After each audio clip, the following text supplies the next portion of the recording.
Hello, everyone. I'm Harvey Brownstone, and today I'm delighted to welcome a woman whose rich, powerful, soulful voice has been captivating audiences all over the world for over 50 years. She became a global superstar in 1970 with her massive hit, Band of Gold, which earned her her first gold record. She's recorded 26 albums, appeared in movies, hosted her own TV talk show, and starred in stage productions, including most recently Ella, First Lady of Song.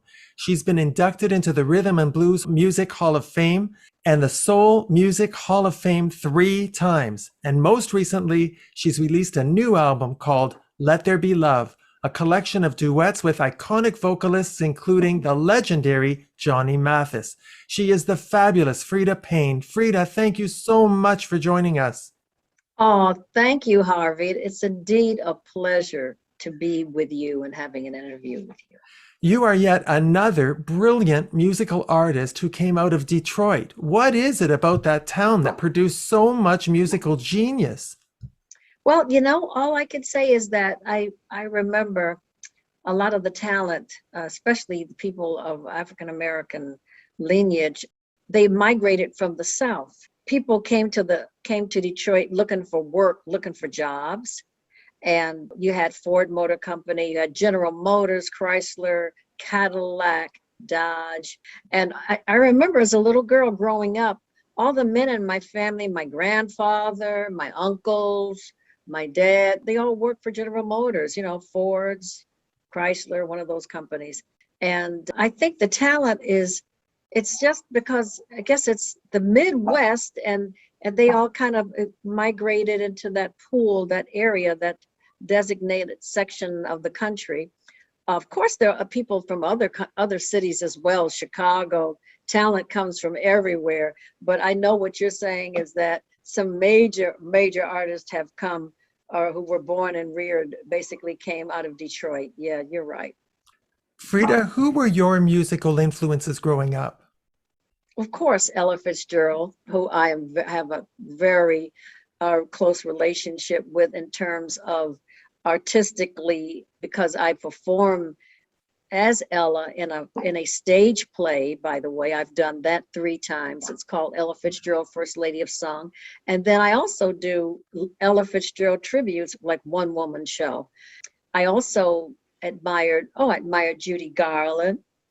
I admired Sarah Vaughan, Carmen McRae, Gloria Lynn, and Edie Gourmet.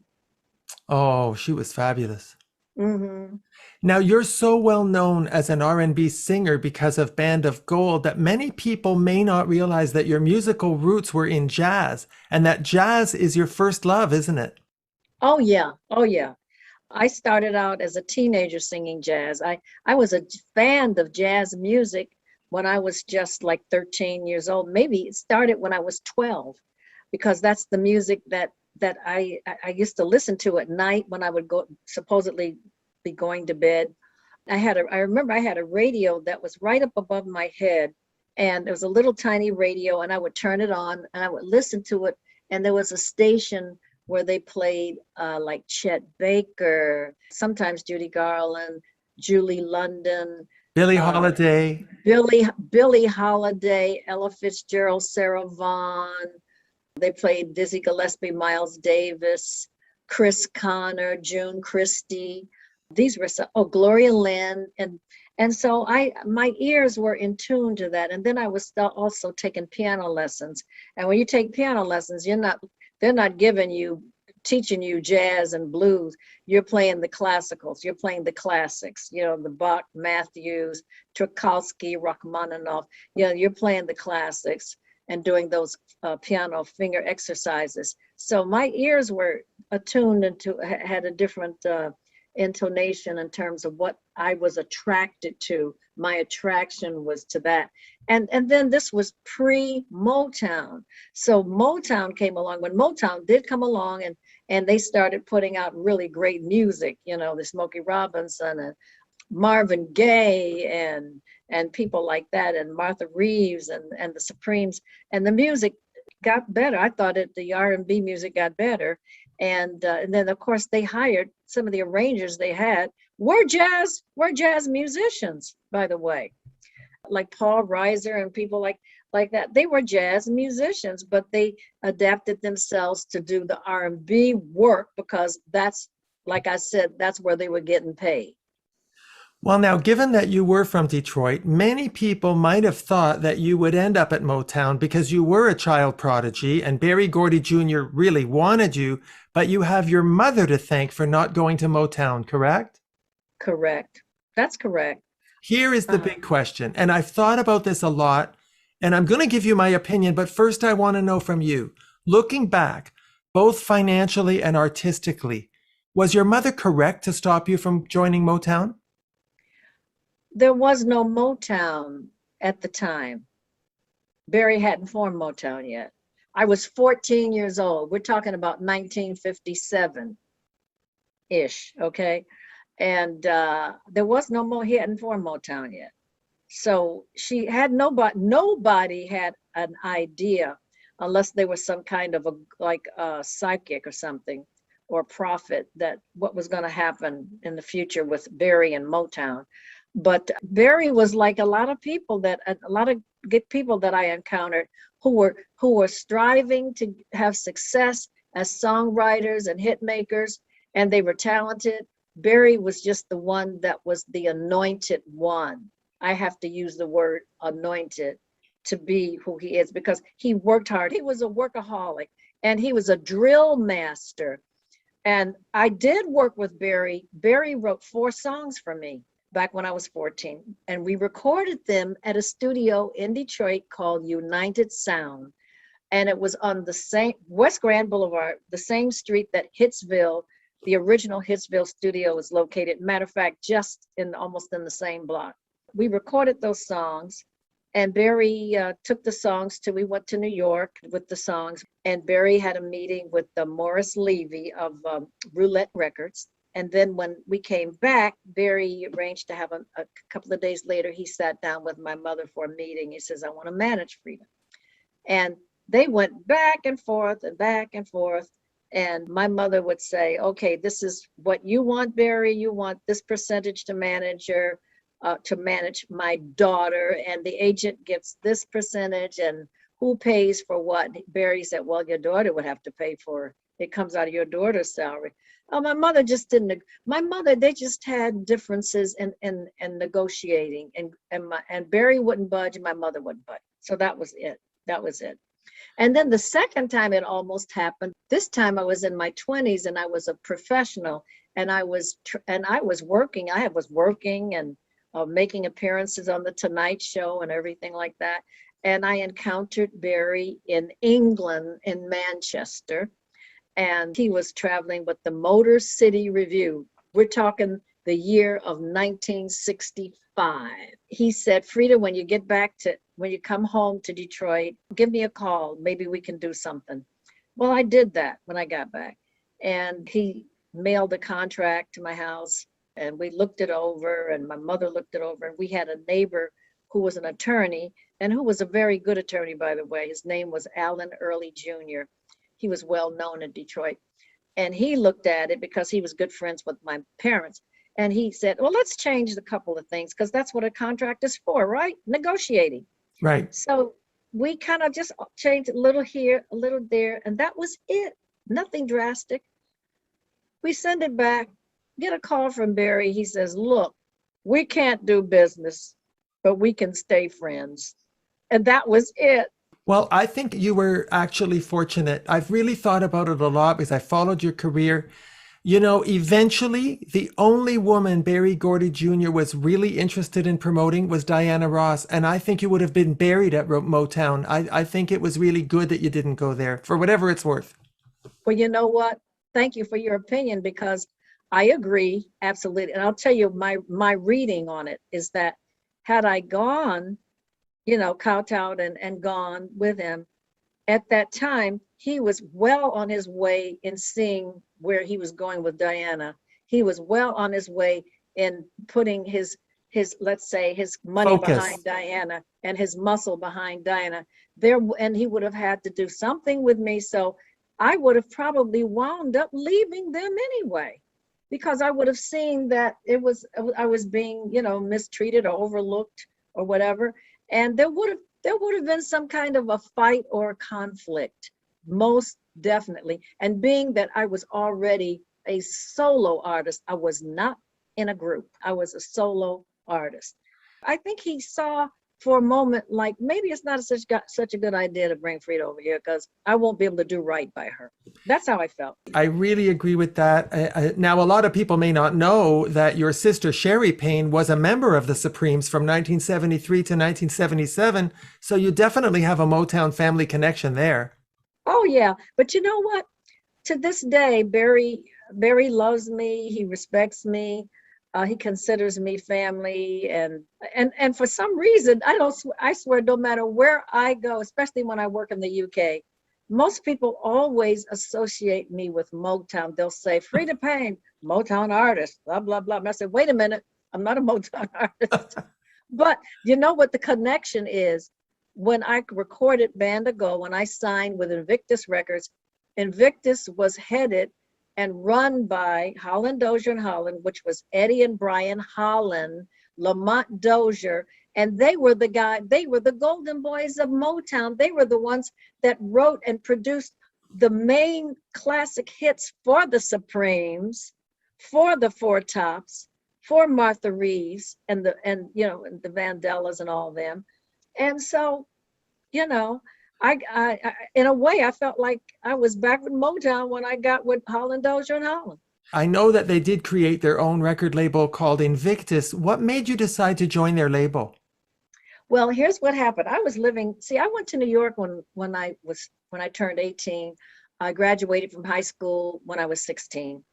And I decided, well, I'm going to New York to seek my fame and fortune. And by the time I was 19, I was able to land a record deal with ABC Paramount.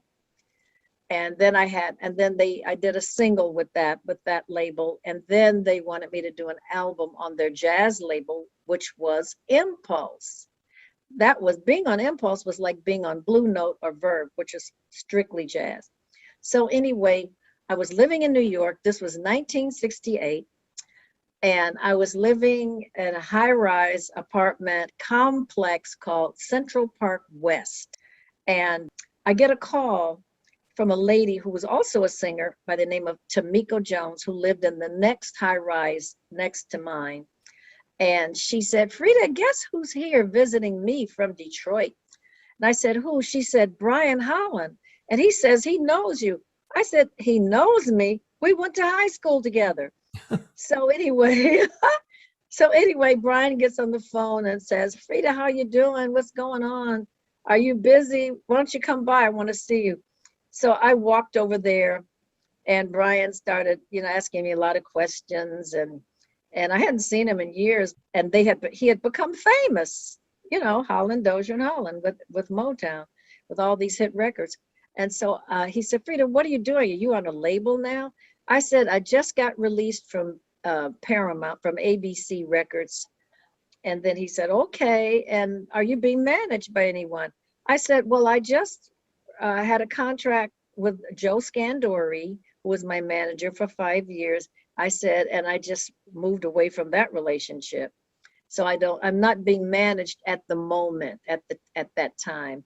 So he said, well, I'd like to have you come with us. He said, I'm going to call my brother Eddie. And he called Eddie, and Eddie got me on the phone. And he said, Freda, I want to fly you in. We want to talk business. And so, are you interested? I said, sure. So they flew me back to Detroit. And we sat down and talked. And next thing, I signed a contract with them. And this time I didn't question anything. Well, when you first heard Band of Gold, could you tell right away that it would become such a massive hit and remain just as popular 50 years later? No idea. I had no inkling. First of all, I didn't know it was going to be a hit when I was in the studio recording it. It wasn't like, oh, this song is going to be a hit. I can tell. I couldn't tell. To me, I thought everything I recorded was good.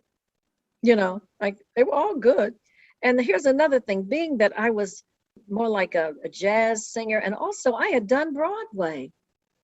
And so I did a lot of, I mean, I was sort of like, almost like legit, like a Broadway cabaret type singer. I was Leslie Uggams' understudy in Hallelujah Baby. And I was the only understudy to ever go on and do the show. And I did it 5 times on Broadway in a lead role. So that says a lot. That proves something. Oh, yeah. And so that was in 1967 into 68. So I kind of like felt like, oh, wow, I can't use my style. I'm going to have to sing the way they want me to sing. So I decided I would listen and take direction to the nth degree of whatever they said to do. They said, okay, we don't want you to do any improvisation here. We don't want any jazz. We want you to sing a certain way, and I did it. I just followed direction, like being coached or something like that. And that's what I did. Well, it was pure magic. And then I always wanted to ask you, in 1986, you recorded a remake of Band of Gold with Belinda Carlisle. What made you do Yes. that? I got a call from a guy by the name of Ron Stone. Ron Stone was Belinda's manager at the time. And he said, Belinda wants to do a cover on your tune, Band of Gold. And we would like to invite you to be, if you would be so inclined, to come and sing with Belinda, like a, sort of like background, or do it like sing it together. And I said, oh, well, why not? The Bangles, they were big. I said, that group was big and they're like big pop artists. I said, that's not going to hurt me any. So I did, and it turned out great. We wound up doing a special on Cinemax called Legendary Ladies of Rock. And it was like, I think Grace Slick, hosted by Grace Slick. And oh my God, a lot of the R&B artists and rock artists wanted. It was Mary Wells, Martha Reeves, Brenda and I did our song together. Well, that version was really great. And then I have to tell you, in 2009, you appeared on American Idol and sang Band of Gold, and the crowd went absolutely wild. It was unforgettable. That must have been quite a moment for you, Freda, to see that your song from 1970 is still so beloved. I know. I remember how that happened. I had just come from the UK, from London Heathrow. I was on the plane and we landed at LAX, and I turned my phone on, and one of my agents, a guy named Steve Ford, he had texted me, and then I called him. He said, Freda, I just got you and Thelma Houston booked on American Idol. They wanted to do a special, like a disco night. And so they said, well, we'd love to have Freda and Thelma Houston, and also KC and the Sunshine Band. And that's what happened. That's how that all came about. I absolutely loved it. I'll never forget it. And then your second gold record from 1971 was the Vietnam War protest song, Bring the Boys Home. That song became the anthem for an entire movement. You must be so proud of that, Freda. Oh, God, I am. Every time somebody, especially Vietnam veterans who come to me personally, walk up to me and they say, I just want to thank you for your song, Bring the Boys Home. If it wasn't for that song, I don't know how I would have made it. They said that song helped them to get through. And here's the irony of it. When that song was released back in 71, do you know that we got the record company, not me personally, but it might as well have been me personally. They sent a telegram to Invictus Records, and it was from Washington, D.C., and it stated that this song, Bring the Boys Home, will not be played in South Vietnam because it's giving aid and comfort to the enemy. And the thing is that, how is it that so many soldiers have said this song is what helped them get through? It was the opposite. The song was giving aid and comfort to the American soldiers. It sure was. And to everybody at home that was in such distress and such turmoil, your song helped us get through that war. That's right. I mean, you can call me Tokyo Rose if you want, but You don't remember that, Tokyo Rose? Did you ever hear that term? Yes, I did, but you are anything but. You are a national hero as far as I'm concerned. And then in the late 70s, you recorded three disco albums and you had a hit with the song Love Magnet. Your Oh, voice, yeah. your voice, Frida, it lent itself so well to disco music, but it was such a departure from your jazz roots. To me, those disco albums, which I still play, they demonstrate what an amazingly versatile singer you are. Yeah, well, like they say, you gotta have more than one thing to do. You just can't sing one. I don't believe you should sing just one style. Some people have made big careers and have become successful singing in one style, and that's God bless them. And I can name one artist like a Sade. She sings in one style, but she's been a tremendous success. It's been a blessing for her. So it's just that maybe I don't know if it's a good thing for me to sing too many different styles because people get confused. Well, people that are real fans are just soaking it up. I'll tell you, one of my all-time favorite albums is from 1996, An Evening with Freda Payne live in concert. And it featured Oh, your sister Sherry on background vocals. And you did two duets with Sherry on your Christmas album, O Little Town of yes. Bethlehem and Silver Bells. And your voices blend so well together. I hope you record more songs with her. The two of you are like magic. Oh, wow. Well, that's my sister, and I guess our voices, we have different, our voices are a little different, but her voice is wonderful. She has one of those melodic, very smooth, like honey. It's like honey. Sherry has a very wonderful voice. She's a very good singer. Oh my God, you're really into my music. You have named some of the key albums that I've recorded that sort of stand out as far as my career is concerned. Oh, She I am is. a huge, huge fan of yours, Miss Freda Payne. Oh, thank Now, you so much. there was a time you were pursuing a film career. You were in Private Obsession, Ragdoll, Nutty Professor 2, The Clumps, and Fire and Ice. I've always wished they could have found a movie musical for you to do, don't you? Oh, yeah, I would love to do that. Well, I'm really kind of like thinking that one day I will be doing Ella Fitzgerald, First Lady of Song. I'll be doing a movie about Ella Fitzgerald.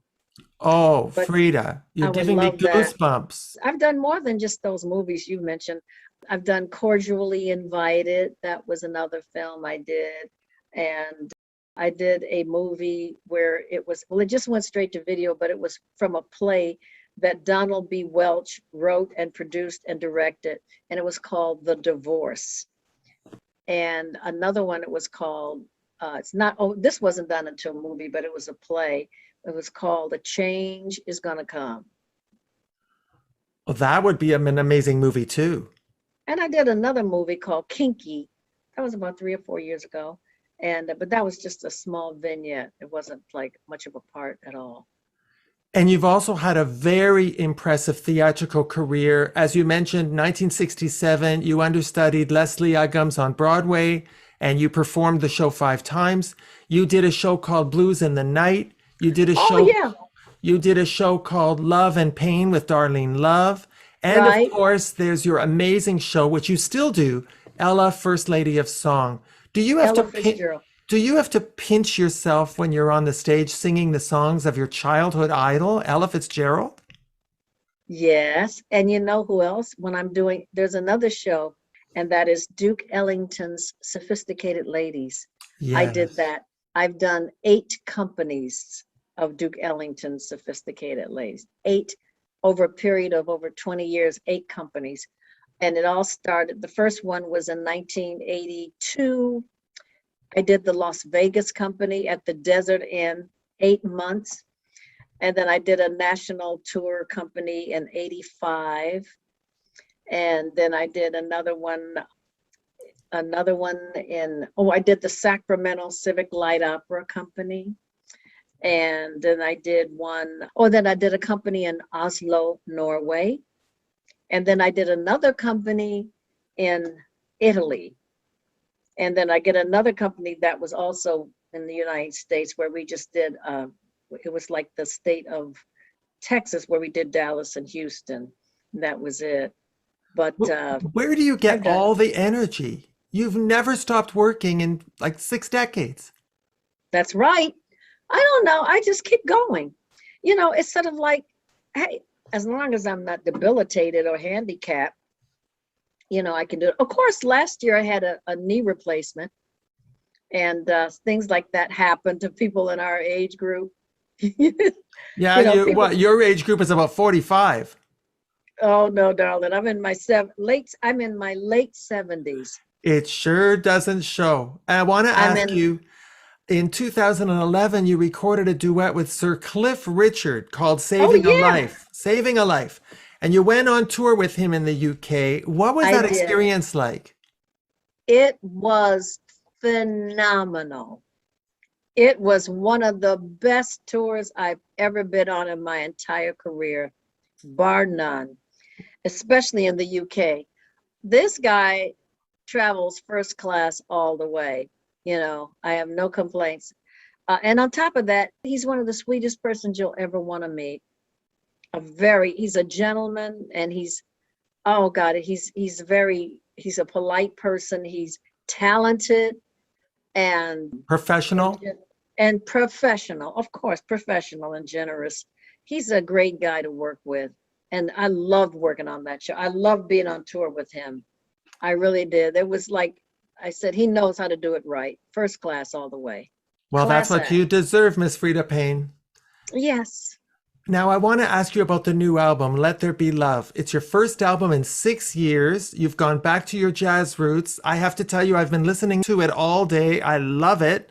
I want to know what it was like to record in the legendary Studio A at Capitol Records. oh my God, it was magic. All I can say, it was magic. It was on a Sunday, and 18-piece orchestra. We dubbed in the strings later, but it was an 18-piece orchestra, and the musicians were top notch. It sure We sounds had, like it. oh yeah, my producer is Rodrigo Rios. He's from Brazil. Rodrigo brought this whole concept and the idea to me to do this.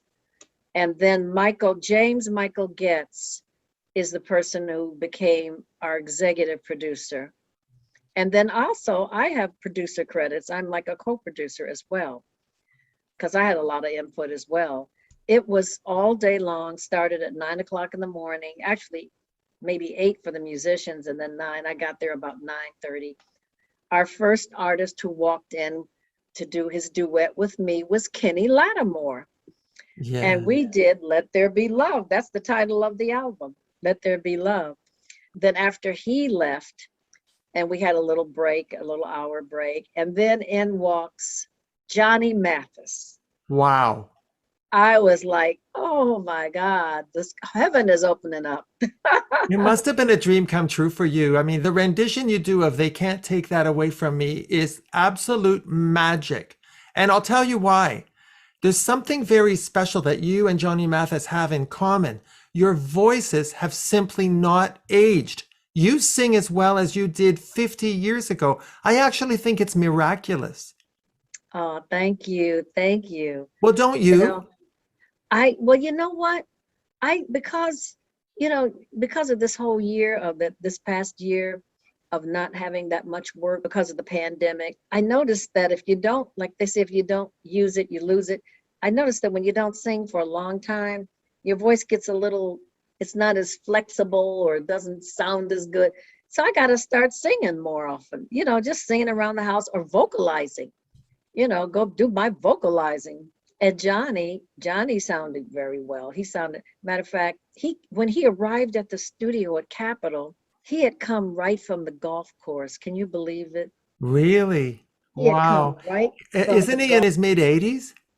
He's in his mid 80s, correct? Well, the voice, I tell you, I've been playing that album. I mean, you've mentioned Kurt Elling, there's Kenny Lattimore, Dee Dee Dee Dee Bridgewater. Bridgewater, and Dee Dee came after Johnny, and she stayed over because it was so nice that I guess she felt like this is the place to be now, Well, And I she had just, understand that except for Kurt Elling, everybody recorded with you in the studio at the same yes, time. yes, yes. Kurt could not be in LA at that time. And I think he was in New York, and then I think he wound up doing his part. It was virtual, and he was in Chicago. He did his in Chicago in a studio that he was in. So I have to ask you, I hear there's a rumor, Frida, that you're writing a memoir. Yes, it's just about finished. I think it's going to be ready to come out. We're talking about October the 19th. Well, Yeah. are there things in the memoir that are going to surprise us? Yeah, I'm sure there's going to be some dirt. Are there things about Freda Payne that the public has misunderstood? I'm I'm sure. I'm sure. I mean, I'm not exactly a goody two shoes. I'll put it that way. Well, Some whatever you've people, been, you look and sound so fabulous. Just keep doing it, girl. I will. Now, I hope you will come back to our show, Frida, when the book comes out. I would so love to help you promote it. Oh, Harvey, please ask me back. I would love to do that. So Now, I if can you, keep doing what I'm doing. oh, yes, if you could go back and talk to the 28-year-old Freda Payne in 1970 when Band of Gold was a #1 hit, what would you say to her? Ah, girl, have a little bit more patience with people. Don't when when you got your head in the lion's mouth, don't jerk it out. Slowly pull it out. Well, what if the lion bites? Oh, the lion bites. Well, that's just something I can't even speak on. If the lion bites, then you're in big trouble. But I would just tell myself to be a little bit more wise, and and what I say, and how I react, and so forth and so on, and not to let's say maybe try to find maybe better people to associate myself to surround myself with, people who have so more like a way of living that is a little bit more um Wholesome? wholesome. That's a good word to use, a little bit more wholesome and clean living, because sometimes when you're starting to rise in the business and you're young, you attract a lot of the wrong people. Yeah. And they're attracted to you. They're attracted to your light. It's like when you have that, when it's happening for you, you're like a beam. You're glowing. You have a lot of energy around you, and people see that, and they want to be a part of it, and they want to see what they can do to enhance themselves, or they want to see if they can get some of that for themselves, but it's at your expense. And they can be like vampires that are just draining you dry. Absolutely. I Absolutely. think that's such good advice, Frida, for anybody that's on their way up, to really be mindful of who is surrounding you and what is their agenda. Right, right. It's like some of the wrong people. You hear about people, artists who get into drugs, and a lot of it has to do with the people that they're associating with, the people that come backstage and say, "Hey, wow, you're great. You're like the best thing going. Like, why don't you try this?" You know what I mean? It's coming up when you're young, and you want to sort of like you want to be nice to everybody. You don't want to turn anybody off. So in a way, it's good to have a chaperone. And I'll tell you another thing, and I got to give Barry credit. Barry was always taking care of his girls, the Supremes, and he always made sure he was always keeping the bad elements away from them as much as he could. And I give him credit for that. And yet it didn't always work. When you look at Florence, she just fell apart. She did, because he stopped taking care of her. She Yeah. did her own thing. Oh, and I have to say, we lost Mary. recently Mary Wilson. Mary and I had become very good friends, and her passing just blew me. I mean, I couldn't believe it. It was so just sudden. sudden and unexpected, totally unexpected. Almost you didn't want to accept it. It was like, this is not happening. This can't, not Mary. Yeah, that was a terrible, terrible loss. But on a happier note, I was talking to my friend Ruta Lee today, and Yes. she told me that on December the 5th, you are going to be the honoree at the Thalians Gala in Hollywood. And I want to congratulate you in advance for all of the community service you've done and all of the joy that you've brought to so many millions of people for 60 years. Oh, thank you so much. Thank you. And I love Ruta Lee. Yeah. She is indeed she's a glamorous lady And and a what a heart feisty of lady gold. What a and a heart heart of of gold. gold. Yes. Well, Freda, I must tell you, it's been a real honor to meet you and to have you on our show. Your voice is part of the soundtrack of our lives, and your musical choices in your performances and on your albums, you bring so much joy to your fans. Congratulations on this beautiful new album. Thank you so much for taking the time to be on our show. Oh, thank you. You are so welcome. And I'm looking forward to being on your show again.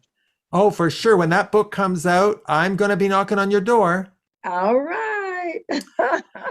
Our guest has been music legend Freda Payne. My name is Harvey Brownstone. Thank you to our producer, Steve Silver. Thank you all for joining us. See you next time. Remember to subscribe to the Harvey Brownstone Interviews YouTube channel. And be sure to check out more great interviews with Harvey Brownstone on harveybrownstoneInterviews.com.